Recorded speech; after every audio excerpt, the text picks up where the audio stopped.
Peshawar high court का बुशरा बीबी को किसी भी मुकदमे में गिरफ्तार न करने का हुक्म। जस्टिस शकील अहमद और जस्टिस साहबजादा असदुल्ला ने बुशरा बीबी की मुकदमात की तफसील के लिए केस की समाअत की। वकील बुशरा बीबी ने कहा कि बुशरा बीबी के खिलाफ 4 सूबों में मुकदमात दर्ज हैं, लेकिन मुकदमात मालूम नहीं, तफसीलात फराहम करके गिरफ्तार ना किया जाए। जस्टिस शकील अहमद ने कहा कि मेरा ख्याल है कि खैबर पख्तूनख्वा में कोई मुकदमा नहीं होगा, जिस पर वकील ने कहा कि जी खैबर पख्तूनख्वा में नहीं, इसलिए यहाँ आई।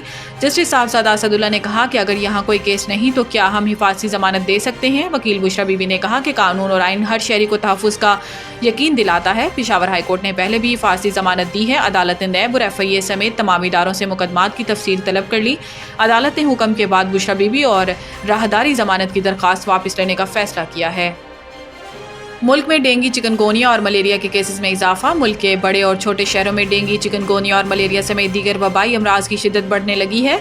हुकाम ने बताया कि गुज़िश्ता चंद हफ्तों में डेंगू और चिकनगोनिया के केसेस में गैर मामूली इजाफा देखने को मिला है और अस्पताल मरीजों से भर गए हैं। महकमा सेहत के हुकाम के मुताबिक सूबे भर में मलेरिया के केसेस में मुसलसल इजाफा हो रहा है और जनवरी से अक्टूबर तक सिंध में मलेरिया के 2,49,151 केसेस सामने आए हैं। तर्जुमान महकमा सेहत के मुताबिक कराची से मलेरिया के 1,976 केस रिपोर्ट हुए। हैदराबाद डिवीजन से मलेरिया के 1,19,293 और लाड़काना से 55,294 केस सामने आए।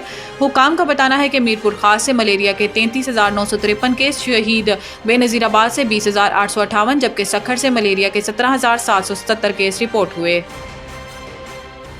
रूस और पाकिस्तान के दरमियान ताउन की वसी इस्तेदाद मौजूद है। वज़ीर आज़म मोहम्मद शहबाज शरीफ से रूसी फेडरल असम्बली की फेडरेशन कौंसिल की स्पीकर वेलेंटीनिया मितोयांको ने इस्लामाबाद में वफ़द के हमरा मुलाकात की और वज़ीर आज़म ने रूसी वफ़द के दौरा पाकिस्तान का खैर मकदम किया और इसे पाकिस्तान और रूस के माबैन पार्लिमानी ताल्लुकात की मजबूती की जानिब एक अहम कदम करार दिया। वज़ीर आज़म ने कहा कि रूस और पाकिस्तान के माबैन मुख्तलिफ शोबों में ताउन की वसी इस्तेदाद मौजूद है, जिससे इस्तिफ़ादा हासिल करके दोनों ममालिक की आवाम की तरक्की के अहदाफ को हासिल किया जा सकता है।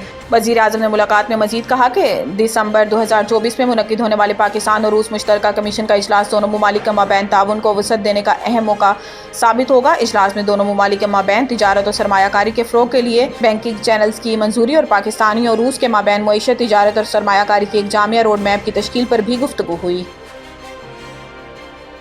PSX में ज़बरदस्त तेज़ी जारी। सो इंडेक्स 92,200 की नई बुलंद तरीन सतह अबूर कर गया। कराची पाकिस्तान स्टॉक एक्सचेंज में ज़बरदस्त तेज़ी का रुझान जारी है और सो इंडेक्स में रोज़ाना की बुनियाद पर नई सतह अबूर कर रहा है। पाकिस्तान स्टॉक एक्सचेंज में कारोबारी हफ्ते के दूसरे रोज़ कारोबार के आगाज़ पर ही मुस्बत रुझान देखा गया और सो इंडेक्स में 477 पॉइंट्स का इजाफा हुआ, जिससे इंडेक्स 90,822 पर पहुँच गया। कारोबार के दौरान मार्केट में मजीद तेज़ी देखी गई और इंडेक्स 712 पॉइंट्स इजाफे से 90,907 पर जा पहुँचा। कारोबार के दौरान सो इंडेक्स में 1,045 पॉइंट्स का इजाफा हो गया और इंडेक्स तारीख की नई बुलंद तरीन सतह 91,240 पर पहुँच गया।